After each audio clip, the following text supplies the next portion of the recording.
Minha gente, muito bem-vindos, cada um de vocês. Muito gostoso poder compartilhar com vocês sobre o Evangelho de João. Acho que alguns já sabem, Arthur e Ana certamente já sabem, que amanhã à noite, né, nós terminamos a exposição do Evangelho de João aqui na chamada, um total de 12 aulas. Quando me convidaram para dar esse curso de João, eu tive aquela alegria e o pânico ao mesmo tempo, né? Alegria por falar, pá, que gostoso, vamos compartilhar. Pânico porque você tem 12 aulas de 12 horas e aqui na EBD nós temos quatro aulas de 1 hora. E aí, conversando com o Rogério, nós definimos que, ao invés de tentar expor o evangelho, que seria muito difícil, no mínimo, eu vou falar de encontros e diálogos de Jesus. Vários encontros que ele tem no Evangelho de João, destacar alguns dos diálogos, para nós podermos pelo menos ter um gostinho assim do que é o Evangelho de João. É uma carta que eu tenho me apaixonado, claro, por poder ensinar agora, e muito profundo, e eu quero compartilhar com vocês aquilo que Deus tem me dado, pelo menos o que eu puder compartilhar aqui nesse período que nós temos. Eu pretendo parar por volta de 10 horas, talvez passe um minutinho. Eu sei que isso talvez atrase uns 5 minutinhos no culto, mas o Beto enrola lá no louvor, né, Beto? Para começar o louvor, aí a gente começa juntos lá, tá bom? Deixa eu começar com uma oração, e aí eu quero já partir para compartilhar a tela e aí começar a nossa aula. Vamos lá? Senhor nosso Deus, nós nos achegamos à Tua presença com uma expectativa de aprender de Ti. Porque Tu és o nosso Rei, Tu és o nosso Senhor, Tu és o nosso Mestre por excelência. Então, quando vamos entrar e olhar alguns aspectos do Evangelho de João, eu quero pedir que nossos corações estejam prontos para não só nossa mente, definitivamente nossa mente para receber informações, mas nosso coração para que essas informações criem raízes e frutifiquem para a vida eterna. Fala conosco, move nos nossos corações, toca nossas vidas. É o que nós pedimos no nome de Jesus. Amém. Eu vou compartilhar a tela então, gente, e a gente pode ir olhando juntos. Qualquer pergunta que você tenha, você pode interromper, e a gente interromper assim, colocar a sua voz, mas eu vou tentar caminhar mais ou menos uma meia hora, a gente dá uma paradinha para conversar, e aí nós seguimos adiante. Espera aí que tem uma... Pronto, saiu ali a pesquisa da internet que estava... Pronto, vamos lá. E eu preciso abrir aqui agora. Isso. A primeira pergunta que eu gostaria de tratar, na verdade, é uma pergunta muito básica, mas que talvez vários de vocês já tenham feito, e não sei se tem uma resposta satisfatória, pelo menos, que é a seguinte: por que nós temos 4 evangelhos? Por que não só ter um evangelho, onde todos os dados, obviamente, vão bater, porque é um relato só, onde não há abordagens diferentes, onde não há, sabe, uma coisa mais simples? Em geral, o que tem sido dito é que você tem várias abordagens que contam a história de Jesus de perspectivas diferentes. Eu queria fazer uma panorâmica aqui de você dos vários evangelhos. Então, só para nós podermos entrar no Evangelho de João e perceber os aspectos distintos do Evangelho de João.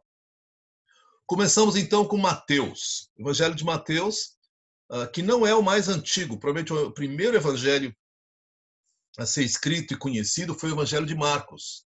E nós sabemos disso porque tem muita informação de Marcos que aparentemente foi copiada por Mateus e por Lucas. Porque sendo o primeiro evangelho, tanto Mateus como Lucas quase certamente conheciam o evangelho de Marcos antes de escrever cada um o seu evangelho. Então houve passagens que eles pegaram do evangelho de Marcos, incluíram no seu evangelho e acrescentaram muito mais, tanto que o evangelho de Marcos é o menor, Mateus e Lucas são bem maiores, né? Mas Mateus, quase certamente, não há muito pouca dúvida, e quando eu digo isso, gente, deixa eu esclarecer, tem muitos estudiosos que falam um monte de coisa, tá? Quando eu digo tem muito pouca dúvida, eu estou falando mais de estudiosos conservadores, porque tem estudiosos que afirmam todo tipo de coisa sobre a autoria dos livros da Bíblia. Então, há muito pouca dúvida entre os conservadores de que foi Mateus, também conhecido como Levi, quem escreveu o Evangelho de Mateus. Ele apresenta Jesus como rei, como Messias. Esse é o foco de Jesus. Todas as passagens que ele inclui, as perspectivas que ele vê são de Jesus como rei. O seu público, quase com toda certeza, é o povo judeu. Ele usa muitas profecias do Antigo Testamento, ele faz muitas analogias com a religião judaica. E a chave para você entender o Evangelho de Mateus é o reino. Arrependei-vos, pois o reino está próximo. Se você compreender o que é que Mateus quer falar sobre o reino, você consegue, então, ler o Evangelho de Mateus com muito mais propriedade. Próximo evangelho, na nossa ordem bíblica, é Marcos. O autor, de novo, pelos conservadores, foi João Marcos, que boa parte da sua vida, ou no final do seu ministério, esteve muito próximo do apóstolo Pedro. Alguns afirmam que, na verdade, o evangelho de Marcos é o evangelho de Pedro, porque Marcos foi registrando muito das histórias do apóstolo Pedro. Jesus ali é apresentado como servo. E o público são os romanos. E parece um pouco curioso, porque a cultura romana era muito ligada em poder, em autoridade. Então, por que servo vai ser a apresentação de Jesus? Porque na cultura romana, servir a Roma, servir ao Estado, servir a um propósito maior, era algo extremamente nobre. Tanto que o imperador muitas vezes era chamado do grande servo. Então, o conceito de serviço para eles era muito importante. A chave são os milagres, porque apesar do romano de Marcos apresentar Jesus como servo, ele quer mostrar que Jesus é poderoso. Lucas, obviamente escrito por Lucas, foi discípulo de Paulo. Jesus é apresentado como homem. Seu público-chave são os gregos. E a chave do evangelho são as parábolas. É o evangelho que mais contém parábolas e analogias e coisas assim. Por fim, chegamos a João. O autor quase certamente é João Zebedeu, João, filho de Zebedeu. O foco dele é apresentar Jesus como Deus. Ele quer provar a divindade de Cristo. Inclusive, em todos os relatos em que isso acontece, os judeus querem apedrejar Jesus, onde Jesus afirma ser o Filho de Deus. O Evangelho de João, ele foi escrito muito mais tarde. Muitos historiadores, estudiosos afirmam que esse é um evangelho muito mais amplo. Ao mesmo tempo, é curioso como esse evangelho tem muitas referências à teologia e à cultura judaica. Eu, quando estudei dessa vez, fiquei impressionado como assim, e nós vamos ver durante nossas aulas aqui, que quando você começa a entender o contexto e o que está acontecendo por trás, gente, é muito impactante. Né? E a chave ali é crer. Isso a gente pode falar com bastante certeza, porque a palavra crer, a palavra fé, a palavra eles creram, eles confiaram, é usado assim muitas vezes, mais do que em quase qualquer outro evangelho. Deixa eu fazer uma comparação com os evangelhos, então, o evangelho de João e os demais evangelhos. Os outros 3 evangelhos juntos são conhecidos como evangelhos sinóticos. Sim, a mesma ótica, perspectiva. Então, Mateus, Marcos e Lucas têm a mesma perspectiva, a mesma visão. Então, quais são as distinções aqui? A primeira delas é que o evangelho de João tem muito pouco movimento. Os evangelhos sinóticos, eles sempre falam, Jesus fez isso, aí foi para lá, fez aquilo, aí foi para lá, fez mais isso, depois chegou aqui. É muito movimento quando você lê. O evangelho de João é muito pouco movimento. O evangelho de João é concentrado na Judéia. Fala algumas coisas da Galileia, mas o foco dele é a Judéia, é Jerusalém, são os redores de Jerusalém. Os evangelhos sinóticos falam muito mais do ministério de Jesus na Galileia. A ênfase do evangelho de João é a pessoa de Jesus.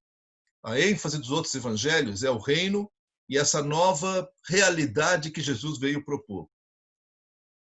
No evangelho de João, Jesus é o Filho de Deus. Nos outros evangelhos, ou ele é o homem, ou ele é o Messias, ou ele é o servo, como nós vimos.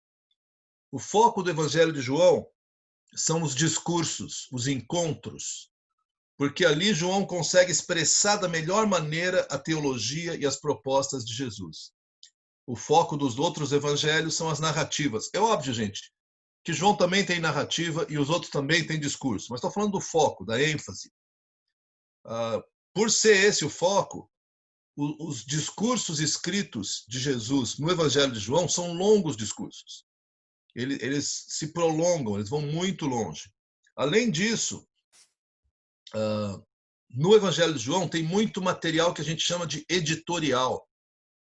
O material editorial não é que João mudou o discurso de Jesus, mas no meio do discurso de Jesus, parece que João começa a fazer comentários sobre o que Jesus falou. Então Jesus vai falando, ele fala, isso realmente aconteceu quando mais tarde os discípulos descobriram isso. E aí ele volta para o discurso. Nos outros evangelhos não há quase nenhuma interrupção do discurso. O material vai direto. Por fim, o foco do evangelho de João é o significado, quem é Jesus. Enquanto os outros evangelhos sinóticos o foco são as narrativas de Jesus, as histórias sobre Jesus. E isso é mais ou menos óbvio, gente, porque o evangelho de João foi escrito bem mais tarde. Foi o último evangelho a ser escrito, 30, em alguns casos 40 anos mais, pelo menos 40 anos depois do primeiro evangelho. Então, João teve um tempo para caminhar com os cristãos, 60 anos depois da morte de Jesus, 40 anos depois dos primeiros evangelhos, e houve um processo em que o apóstolo João acompanhou a igreja por muitos anos. É provável que ele fosse o apóstolo mais jovem, mas de qualquer forma, a história diz que ele foi o último apóstolo a morrer. Então João teve tempo de processar o evangelho, refletir sobre o evangelho. Por isso que ele faz tantos comentários editoriais, por isso que ele se concentra muito mais em quem é Jesus do que apenas em fazer relatos da história de Jesus. O propósito do evangelho de João, então, gente, é bastante simples. É bastante simples, inclusive, porque o apóstolo João escreve para nós qual que é o propósito, né? Isso ajuda demais. E ele diz assim em João 20, 30 e 31. Ele diz que se fossem escritos tudo que Jesus fez, nem todos os livros, não haveria lugar no mundo para todos os livros. Mas ele diz assim, estes sinais foram escritos para que vocês creiam que Jesus é o Cristo, o Filho de Deus, e crendo tenham vida em seu nome. Então ele torna bem claro que o evangelho que ele está escrevendo é para que as pessoas possam crer. O foco dele é que as pessoas creiam. Crer é a essência desse evangelho. Nós podemos olhar também no capítulo 1, verso 14, que diz assim, aquele que é a palavra tornou-se carne e viveu entre nós. Vimos a sua glória, glória como unigênito vindo do Pai, cheio de graça e de verdade. Então você vê que, de novo, o foco que ele está apresentando aqui nós vimos a glória do Filho unigênito vindo do Pai. O foco dele é Jesus. E a gente pode facilmente juntar essas duas partes e afirmar o quê? Que o propósito desse evangelho é que as pessoas venham a crer em Jesus. Então, tudo que ele fala, os sinais que ele fala, os testemunhos, os relatos, você vai perceber a importância do crer. Aliás, muito curiosamente, no Evangelho de João, existe um processo de crer. No capítulo 8, nós vamos olhar mais para frente, ele confronta alguns dos judeus que haviam crido. E no meio do diálogo, eles começam a se agitar, os judeus a se opor a Jesus, e Jesus fala, vocês não creem em mim porque vocês são filhos do diabo. E você fala, peraí, mas ele disse que esses eram judeus que haviam crido. Como é que Jesus diz que eles não creem? Certamente, não é que há níveis de crença, mas talvez em português nós temos a palavra acreditar e a palavra crer. A palavra acreditar é você olhar um fato e ser testemunha de um fato que para você é inegável. Crer inclui confiar e colocar sua vida nessa crença. Então é aquela velha diferença que nós temos se você confia em ficar pendurado numa corda. Se você acredita que uma corda aguenta 1000 quilos. A maioria das pessoas, se houver prova disso, eles acreditam. Daí eu falo, então se pendura na corda. E a primeira pergunta que as pessoas fazem, mas a corda aguenta? Então, João vai trabalhar com isso. Os judeus acreditavam nos sinais, mas não confiavam sua vida em Jesus. Então, crer em Jesus é um tema essencial do Evangelho e ele é profundamente... Ele detalha muito essas coisas. Autoria e data. Como eu já disse, o apóstolo João é tido por quase todos os conservadores como o autor desse evangelho. O foco dele, de novo, são todas as pessoas, mas há o que a gente chama do testemunho interno e o testemunho externo. Então, por exemplo, os discípulos do apóstolo João afirmaram que foi ele que escreveu esse evangelho. Quando chega ali no ano 150, mais ou menos, 60, 70 anos depois da escrita do evangelho, todo mundo afirmava que era o apóstolo João. Então, esse é o testemunho externo. Testemunho interno é porque tem vários aspectos no evangelho em que João é extremamente detalhado sobre Jerusalém, ou sobre o acontecimento, o que demonstra que ele certamente foi uma testemunha visual, ele estava presente ao detalhar esses acontecimentos. A data da escrita, provavelmente entre os anos 80 e 90, se você quiser tirar a média, 85, mas a gente não tem certeza.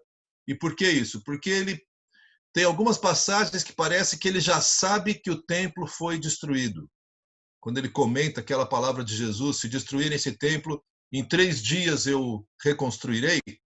Há uma referência que João faz que dá a entender que ele sabe que o templo foi destruído, e o templo foi destruído no ano 70, depois do nascimento de Cristo.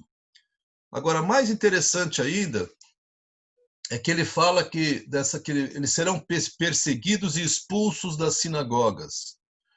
Por muito tempo, os cristãos, após conversão, cristãos judeus, é claro, continuaram frequentando as sinagogas. E ninguém podia negar isso, porque eles eram judeus. E até aquela época, o cristianismo era tido como uma seita dentre os judeus. Então, o judeu chegava, agora imagina o constrangimento que era gerado, porque a liturgia, o culto na sinagoga, alguém lia um texto e a pergunta era feita, alguns dos irmãos têm algum comentário? E era aberto para que os homens, só os homens, acima de 13 anos, pudessem comentar sobre o que estava sendo escrito. Então era comum que algum mestre cristão, assim que houvesse uma profecia messiânica, e há centenas delas, alguém lia sobre isso, sobre o Messias, e a pergunta era feita, alguns dos irmãos querem fazer um comentário? E o cristão levantava e começava a pregar de Jesus. Então, por volta do ano 85 a 90, foi instituído no culto judaico uma maldição aos nazarenos. Na cerimônia judaica existem bênçãos e maldições. As pessoas oram para que Deus abençoe e oram para que Deus amaldiçoe.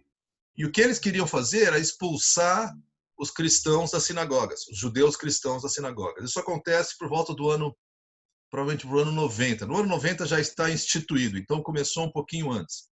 Então, João fala de uma maneira tão direta disso, os outros evangelhos não falam disso, que é quase certo que essa foi a data de escrita. E provavelmente em Éfeso.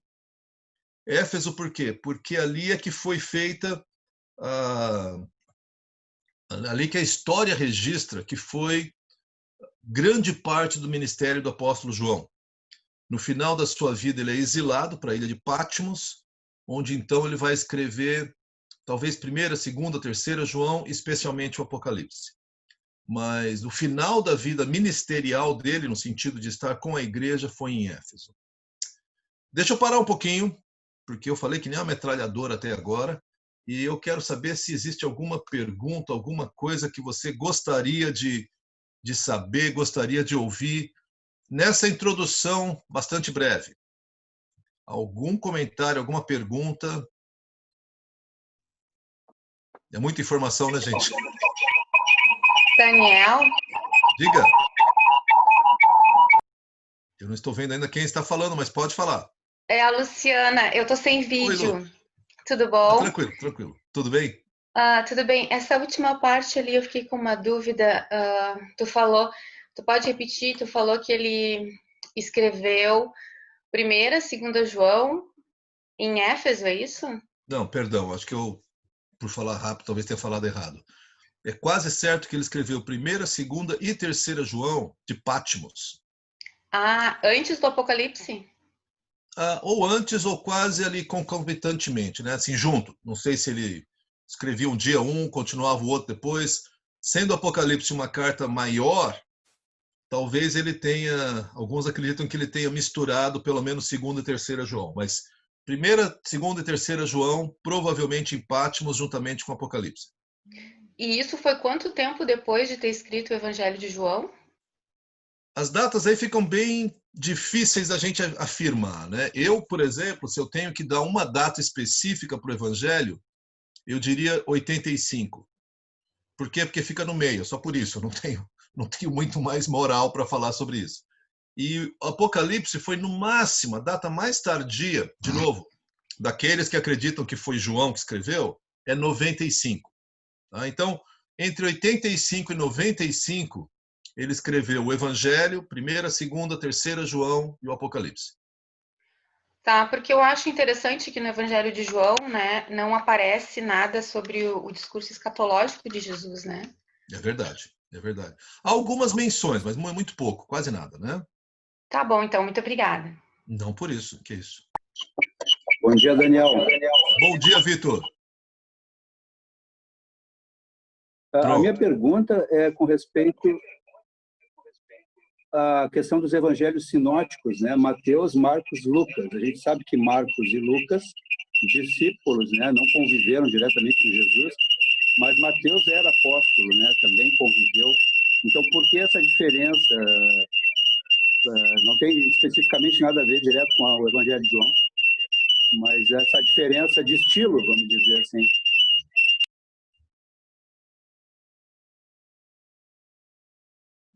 Vamos lá. Eu acredito, Vitor, que a distinção é muito de perspectiva, né? Mateus certamente escreveu, primeiro sendo uma testemunha visual, mas também ele escreveu com foco no povo judeu. E a gente afirma isso porque o seu linguajar, os seus exemplos e o uso de profecias é muito voltado para os judeus, né? Então, eu acredito que a distinção é quando você quer falar, por exemplo, desculpa a analogia simplista, tá? Mas se você vai contar uma história para um grupo de adultos, ou uma história para um grupo de crianças, ou uma história para um grupo de adolescentes, você vai contar de um jeito diferente, ou pelo menos deveria, para conseguir captar, para conseguir falar o coração do seu público, né? Então, as distinções são principalmente em torno disso. O propósito de como eu queria apresentar a pessoa de Jesus. Tem, assim, um estudo muito interessante, se alguns de vocês tiverem curiosidade de ver, que eu tenho aqui um estudo no Novo Testamento, em que ele faz uma harmonia que a gente chama dos evangelhos. Então, ele puxa, tem vários textos hoje, mesmo em português, o que eu tenho não está, onde ele puxa as passagens que são idênticas nos evangelhos. Então, a primeira coisa que você percebe é que 90% do material é absolutamente idêntico. Há algumas perspectivas diferentes, o que seriam tranquilamente explicadas pelo propósito que eles têm em cada evangelho. Esse seria um excelente tema. Rogério, já anota em algum lugar aí o estudo dos evangelhos sinóticos, tá? Só para a gente, numa hora dessa, abordar. Tá bom? Seguimos, gente. Vamos lá, então. Deixa eu voltar aqui, porque eu gostaria de abordar com vocês justamente o primeiro dos encontros que eu quero tratar, que é o encontro com Nicodemos. Esse é um encontro muito significativo, especialmente quando você olha o tema que nós vamos ver na próxima aula, o encontro com a mulher samaritana. Porque Nicodemos representa não só o judaísmo, mas especialmente a religiosidade judaica. E a mulher samaritana representa os excluídos, os desprezados e uma religiosidade que era, para os judeus, herética. Então, Jesus tem um encontro com um, tem um encontro com o outro. Então, a comparação desses dois é bem interessante. Hoje eu queria falar sobre Nicodemos. Capítulo 3 de João, se você tem sua Bíblia aí, abre comigo. Nós vamos ler e conforme formos lendo, nós vamos comentando. Versos de 1 até 21. Havia um fariseu chamado Nicodemos, uma autoridade entre os judeus. A expressão autoridade fica claro porque Nicodemos é relatado como um membro do Sinédrio. Então são duas palavras um pouco estranhas. O que é um fariseu, o que é o Sinédrio? Vamos começar pelo Sinédrio. O Sinédrio era um conselho de líderes religiosos judeus. Era composto de 70, 72 pessoas, todos homens com mais de 40 anos, casados, e que eram autoridades dentro das suas escolas, das suas seitas, das suas linhas teológicas. A maioria do Sinédrio era composto pelos sacerdotes, pelos chamados saduceus. Eu não vou entrar nos detalhes aqui. Saduceu, eles eram uma linha teológica bem mais liberal que os fariseus. A grande maioria dos sacerdotes eram saduceus e, em geral, o Sinédrio era dirigido pelo sumo sacerdote, o que nessa altura já era um cargo eminentemente político. Quer dizer, você se tornava sumo sacerdote por indicação do governador romano. Não tinha nada a ver com a autoridade judaica. E eles eram um povo dominado. Então, o governador romano indicava o sumo sacerdote, que então dirigia esse sinédrio. Esses homens legislavam sobre tudo que Roma deixava que eles legislassem. Tá? A economia, a produção, várias coisas assim, não era assunto deles. O assunto deles era mais religioso, definitivamente, e era como se fosse uma suprema corte judaica. Dentre o sinédrio, você tinha pelo menos dois grandes partidos. Saduceus, que eram sacerdotes, que eu falei, que tinham uma linha teológica mais liberal, não acreditavam em ressurreição, não acreditavam em anjos, não acreditavam em grande parte dos livros proféticos. E você tinha os fariseus. Fariseus, apesar da má reputação que eles têm, porque brigaram com Jesus o tempo todo, eram conservadores, acreditavam na ressurreição, acreditavam em anjos, acreditavam nos profetas, eram estudiosos profundos da Bíblia. Eles acabaram distorcendo porque não reconheceram o Messias, mas o fato é, eles realmente gozavam de muita reputação entre o povo, porque eles eram profundamente bíblicos, considerando o Antigo Testamento, é claro. Então, esse Nicodemos era um fariseu, membro do Sinédrio, mas é claro que tinham muitos fariseus. No Sinédrio, vamos supor aqui 30.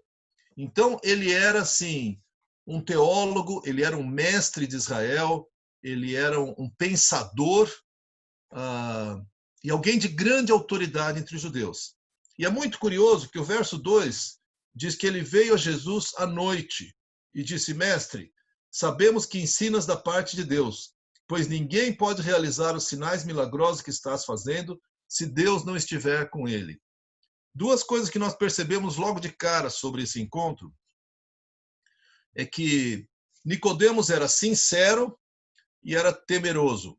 Por que temeroso? Bom, vamos começar pelo sincero, né? Primeiro porque ele chama Jesus de mestre, rabi.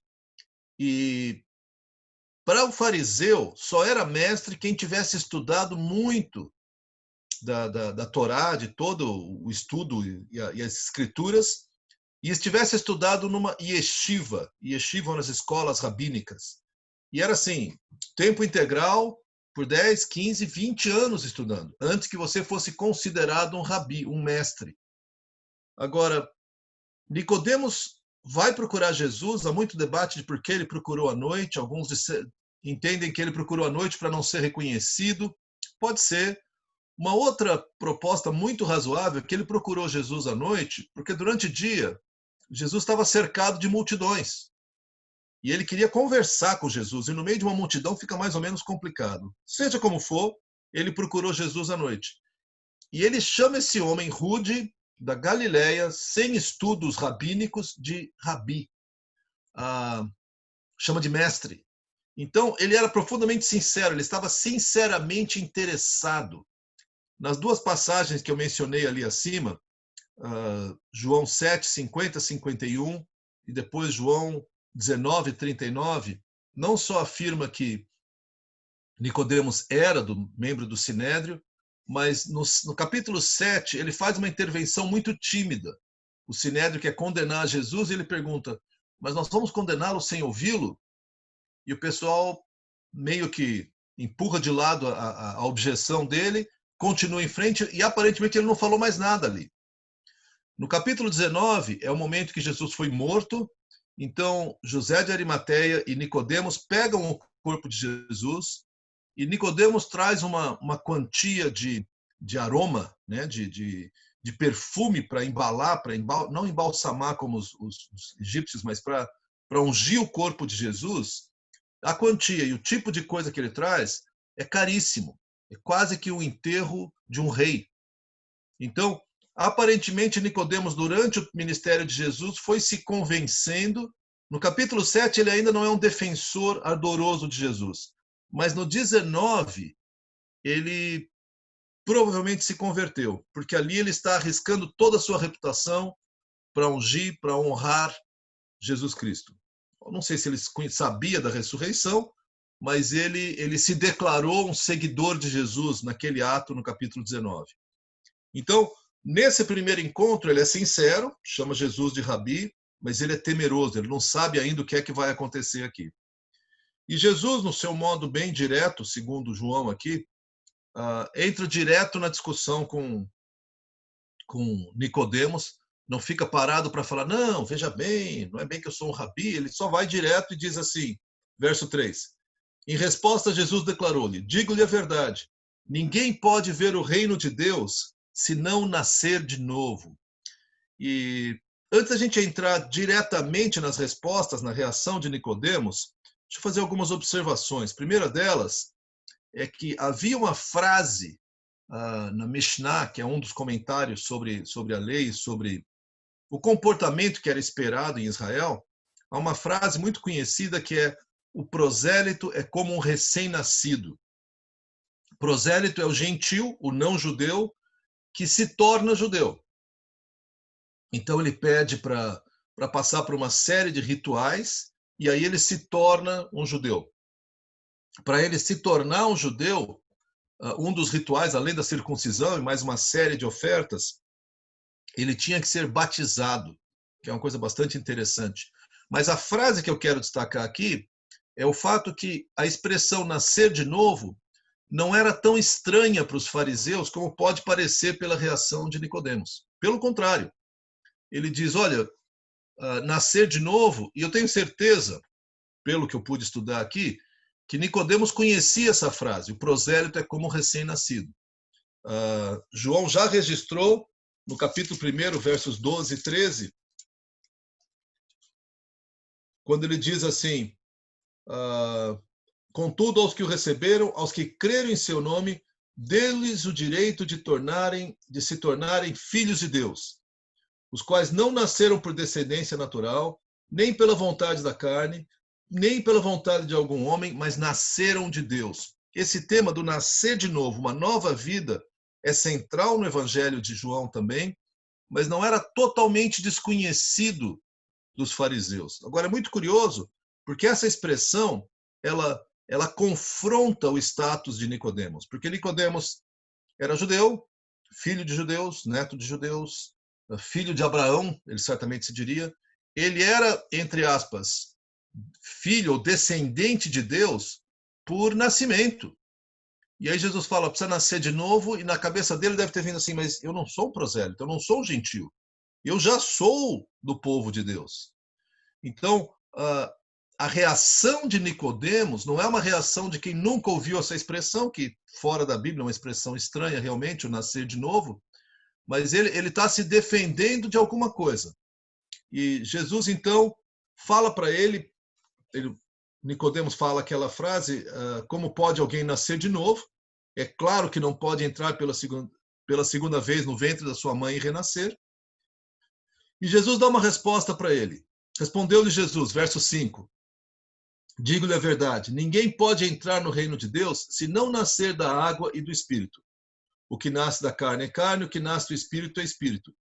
Não se surpreenda por eu ter dito, é necessário que vocês nasçam de novo.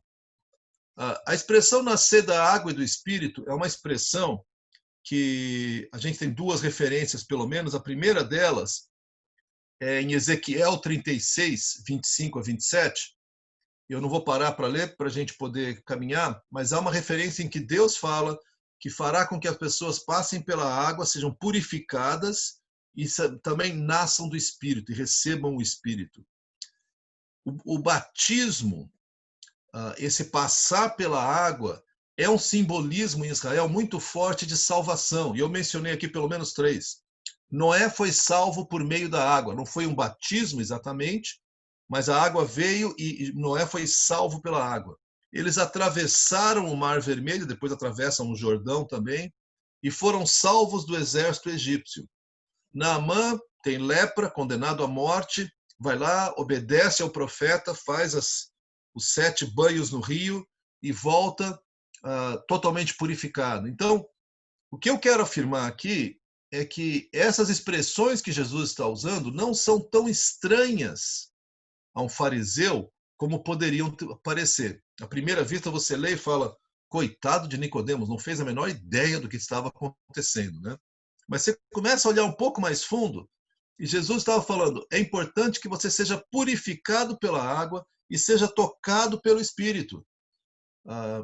E ele continua, verso 8, e diz assim, o vento sopra onde quer. Você o escuta, mas não pode dizer de onde vem, nem para onde vai. Isso acontece com todos os nascidos do Espírito.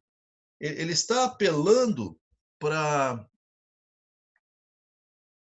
uma novidade de vida, para uma vida espiritual. E aqui tem uma dose aqui que é imaginação minha.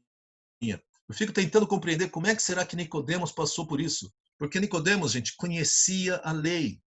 Mas eu percebo que ele tinha uma sincera fome espiritual.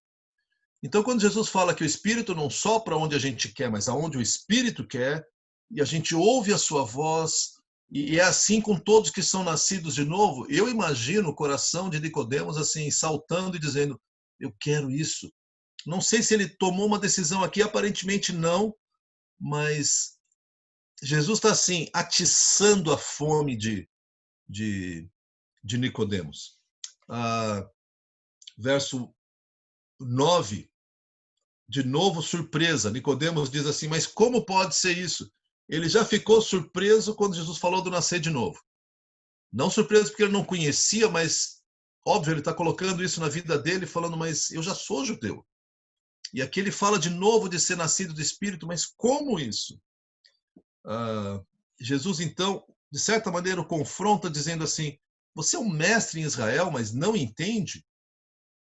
Então, é uma passagem, gente, de muita confrontação para Nicodemos. É uma confrontação amorosa, é uma confrontação graciosa, mas é uma confrontação.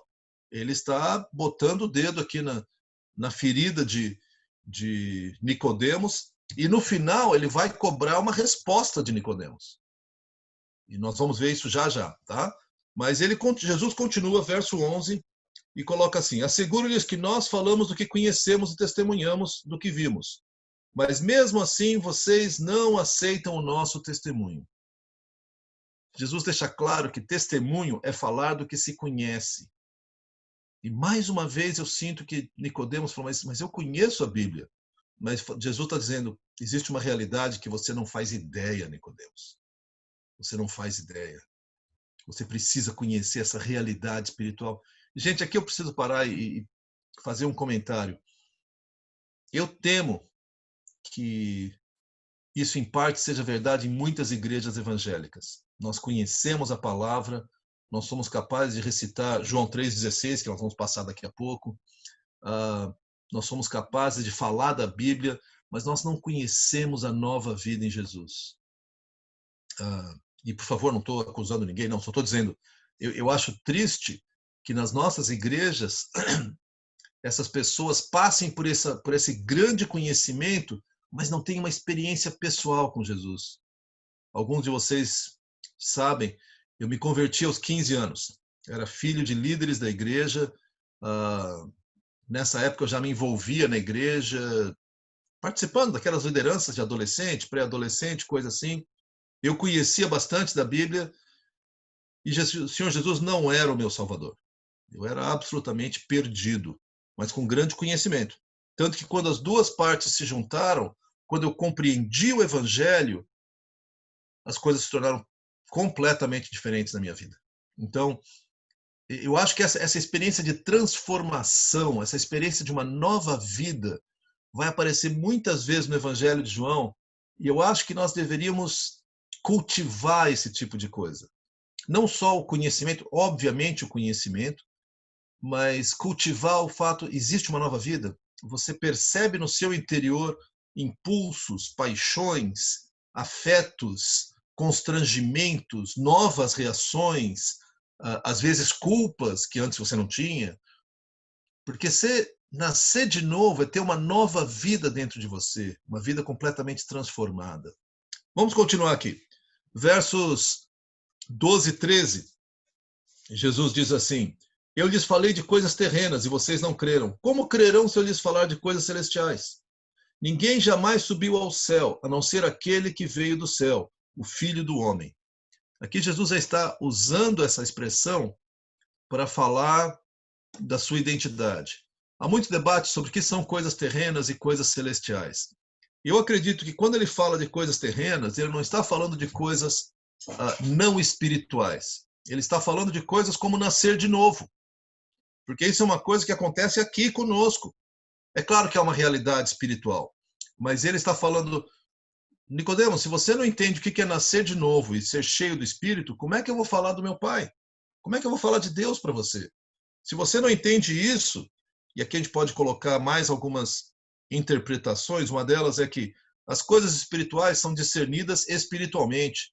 Se você ainda não foi tocado pelo Espírito, não tem como te falar das coisas que vêm do céu. E aí ele introduz uma outra imagem, que depois ele vai tratar melhor mais para frente, mas verso 14 ele diz: da mesma forma como Moisés levantou a serpente no deserto, assim também é necessário que o Filho do Homem seja levantado, para que todo que nele crê tenha vida eterna.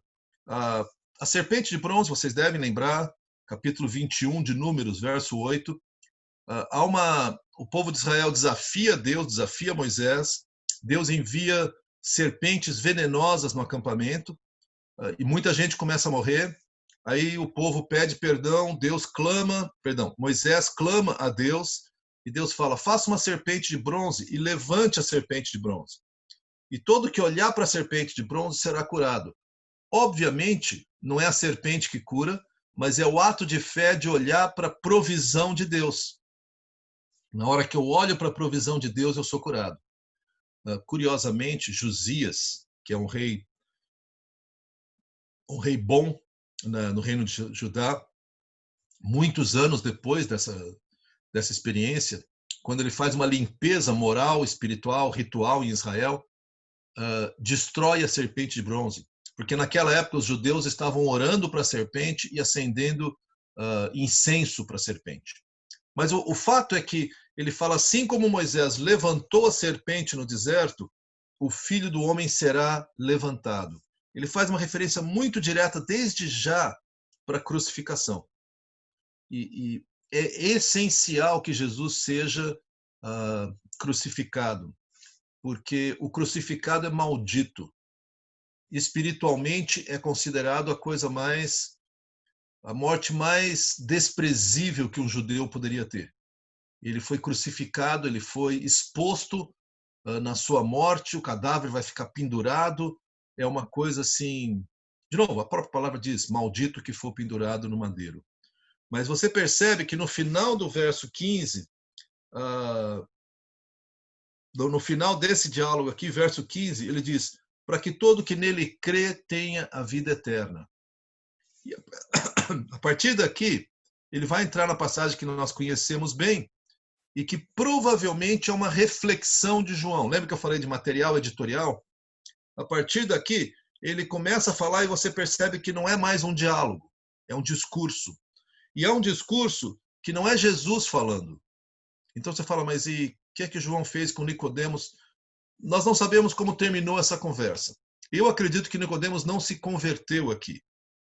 Tanto que no capítulo 7 ele faz uma defesa de Jesus que é muito tímida. Talvez fosse convertido e não tivesse ousadia. Foi só no final da vida, depois que Jesus faleceu, é que ele toma uma posição pública de ungir o corpo de Jesus. João 3,16 nós conhecemos muito bem, porque Deus tanto amou o mundo que deu seu Filho unigênito para que todo que nele crê não pereça, mas tenha a vida eterna. Primeira observação clara é que dar é consequência do amor de Deus. Deus não precisa salvar, Deus não precisa da nossa presença, mas ele dá o seu Filho em consequência do seu amor, porque Deus tanto amou o mundo que deu. O amor motivou Deus a dar. E ele dá o seu Filho unigênito, seu Filho único. Nós nos tornamos, por meio da fé em Jesus, filhos de Deus, mas nós somos filhos adotivos. Não porque Deus não nos criou, obviamente que Deus nos criou, mas nós não temos os mesmos direitos de filiação por nascimento que Jesus tem. Jesus é o próprio Deus. Isso é bem tratado no capítulo 1 de João, onde João faz uma explicação teológica de quem é Jesus, como Deus e como Filho de Deus. Mas Jesus é o Filho único de Deus, aquele que sempre foi, aquele que eternamente é Filho de Deus. Eu me tornei Filho de Deus aos 15 anos de idade. Minha esperança é que cada um de vocês possa dizer, eu me tornei nessa idade, naquele momento, naquela circunstância. Talvez você não tenha um dia específico, mas tem um momento na sua vida que você fala, puxa vida, eu tenho essa fé, uma fé salvadora, uma fé de confiar no Senhor Jesus. Por isso, para que todo que nele crê não pereça, mas tenha vida eterna. João continua refletindo, ele fala no 17, pois Deus enviou seu Filho não para condenar o mundo, mas para que este fosse salvo por ele. Quem nele crê não é condenado, mas quem não crê já está condenado, por não crer no nome do Filho unigênito. Jesus não veio para condenar. Nós estamos condenados pelo nosso pecado. Não há escapatória para nós aqui. Quer dizer, eu já estou condenado. E ele diz que quem não crê, Jesus não precisa mais condenar. Você já está condenado. Jesus veio para resgatar aqueles que estavam condenados. Eu já dei os parabéns para o Elemar, porque ele já é avô. Nós cremos que a vida começa na concepção. Então, ele já é avô. E Vera, avó. E esse nenê lindo que está se desenvolvendo lá dentro já é pecador. Ele é pecador não porque ele fez alguma coisa de errado, não, mas porque a herança dele é essa e ele vai nascer pecador. Sobre a graça de Deus é um outro tema, mas já nasce condenado. Por quê? Porque existe entre nós, no nascimento, uma postura de rebeldia contra Deus. O apóstolo João continua e diz, esse é o julgamento. Que ele falou, olha, quem não crê já está condenado. E ele quer esclarecer isso um pouco mais. Verso 19. Este é o julgamento. A luz veio ao mundo, mas os homens amaram as trevas e não a luz, porque suas obras eram más. Quem pratica o mal odeia a luz e não se aproxima da luz, temendo que as suas obras sejam manifestas. Mas quem pratica a verdade vem para a luz, para que se veja claramente que as suas obras são realizadas por intermédio de Deus. A realidade da conclusão que João está trazendo aqui é que Jesus é luz e que luz revela. Se você está com alguma roupa suja ou alguma coisa assim, no escuro ou na meia luz tu consegue enganar, mas quando você chega numa luz clara, não tem mais, a luz revela. Então a analogia que João está trabalhando é isso. O ser humano foge do bem, foge da luz. Então, quando Jesus vem, ele fala, olhem para mim em minha salvação. De novo, naquela referência da serpente de bronze. Quem se voltar para Jesus e confiar em Jesus, ele é salvo. E ele começa a ser transformado à imagem e semelhança de Jesus. Mas o que acontece é que a luz, ela nos constrange, a todos nós. Então, nessa hora de constrangimento é que a pessoa tem que tomar uma decisão. Na verdade, a luz atrai ou afasta.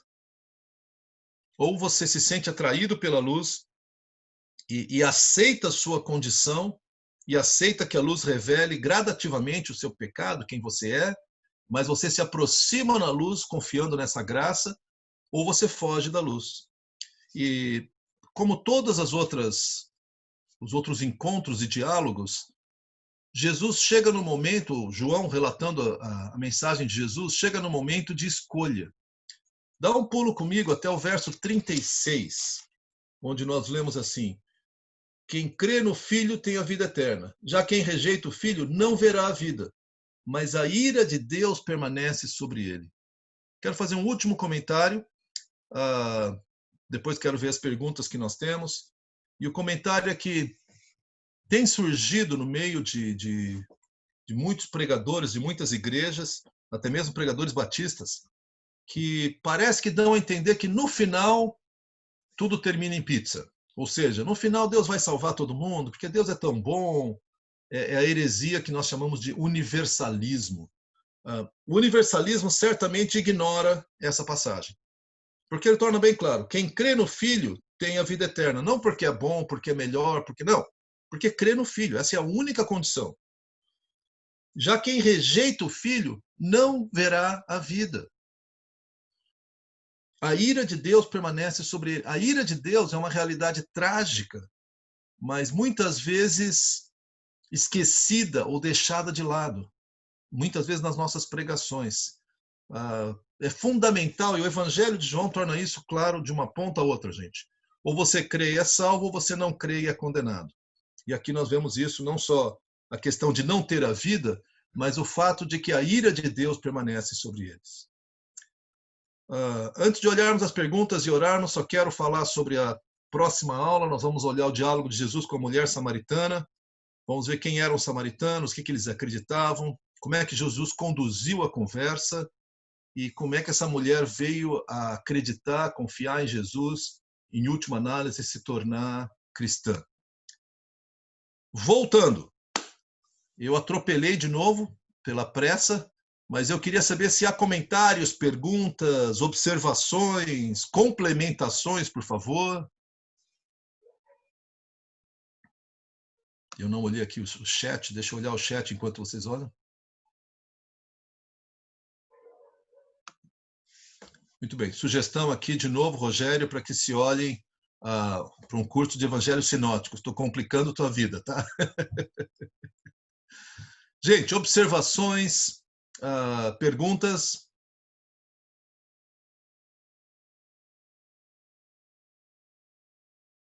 Uma coisa que eu posso fazer, Beto, eu não sei como nós faríamos isso, mas eu posso, com muita liberdade, disponibilizar esse PowerPoint. Depois tu vê para nós se tem como o pessoal ter acesso a isso, tá? Eu te passo e te deixo na responsa aí. No site da Conde a gente tem uma parte só para isso, tá? Dos materiais dos últimos cursos de quem disponibilizou, ótimo, do professor. Então a gente já tem lá, isso aí pode ir entrando a cada semana também, não tem problema. Perfeito. Te passo isso então, você põe lá para nós. Isso.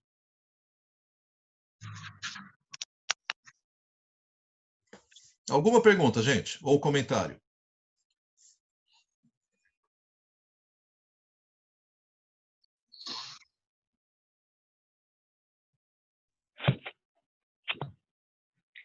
Eu acho sempre interessante, ao ler, né, os evangelhos e como Jesus lidava com as pessoas, que Jesus sempre falava daquilo que as pessoas já conheciam. Ele falava de ovelha e pastor com quem estava no campo, ele falava de água com quem estava no poço. Ele não queria entupir as pessoas de informação que complicasse o entendimento delas, pelo contrário. Ele estava falando de algo novo de uma vida nova, mas a partir daquilo que as pessoas já conheciam. E é bem interessante, depois Paulo vai fazer isso também, né, quando fala, e é interessante a gente ver isso, né, que essa deve ser a nossa forma de evangelizar também, da gente falar com as pessoas, com amigos nossos, a partir de algo que elas já estão trazendo, a partir de algo que elas já estão perguntando ali, né. Nicodemos sabia, como tu estava mencionando, né, de coisas que Jesus estava falando. Ele não conversou com Nicodemos a respeito de ovelha. Ele conversou daquilo que Nicodemos conhecia, né? E obviamente que em 1 Coríntios a gente vê ali também, né, de que as coisas espirituais só vão ser discernidas pelo Espírito Santo. Então, óbvio, chega uma hora que é só pelo Espírito Santo. Mas o diálogo de Jesus começa realmente através daquilo que a pessoa já tem algum conhecimento. Acho isso bem legal. Muito, muito importante, muito próprio. Uma coisa que eu acho que vale a pena destacar é justamente isso, que a conversa de Jesus, ela é adequada, ela é própria, ele está falando coisas que Nicodemos tem pelo menos capacidade de absorver, ela é confrontativa, no sentido de toma uma decisão, Nicodemos, isso é contigo. Você não é salvo por ser judeu, fariseu, membro do Sinédrio, rabino. Você precisa nascer de novo. Mas, ao mesmo tempo, ela é, de modo geral, muito carinhosa. Jesus é duro com aqueles que resistem, mas extremamente carinhoso com aqueles que estão sinceramente buscando a Ele. Essa é a minha perspectiva, pelo menos. Gente, nosso horário estourou. Eu vou fazer uma oração concluindo aqui. Se você quiser depois me chamar no particular para um bate-papo, eu vou ficar muito feliz de conversar contigo sobre opiniões, observações, ideias, perguntas. Todas as que eu puder responder, eu respondo, claro. Mas, caso contrário, a gente se encontra de novo daqui a pouco no culto para tomar a ceia. Mas, se Deus assim permitir, domingo que vem para a próxima aula. Até lá, um abraço virtual. Deixa eu encerrar com uma oração. Senhor nosso Deus, muito obrigado. Obrigado porque a tua palavra é tão direta, Pai. Traz verdades tão profundas.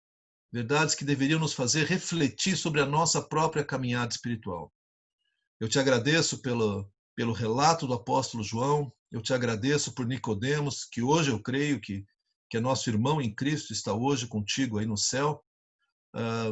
E eu te agradeço de um modo maior ainda, pela tão grande salvação que o Senhor nos deu. Pelo teu amor que enviou seu Filho para morrer por nós, para que nós pudéssemos ter vida eterna. Minha oração é que não só esses que estão comigo aqui nesta aula, mas que os nossos familiares, as pessoas ao nosso redor, venham a ter essa experiência com o Senhor Jesus. Uma experiência de um novo nascimento, de uma nova vida, a partir da morte e ressurreição do nosso Senhor Jesus Cristo. Abençoa o nosso dia e abençoa o nosso culto que está prestes a começar também. No nome de Jesus é que eu oro. Amém. Amém. Gente querida, muito obrigado. Se Deus permitir, nos vemos de novo domingo que vem.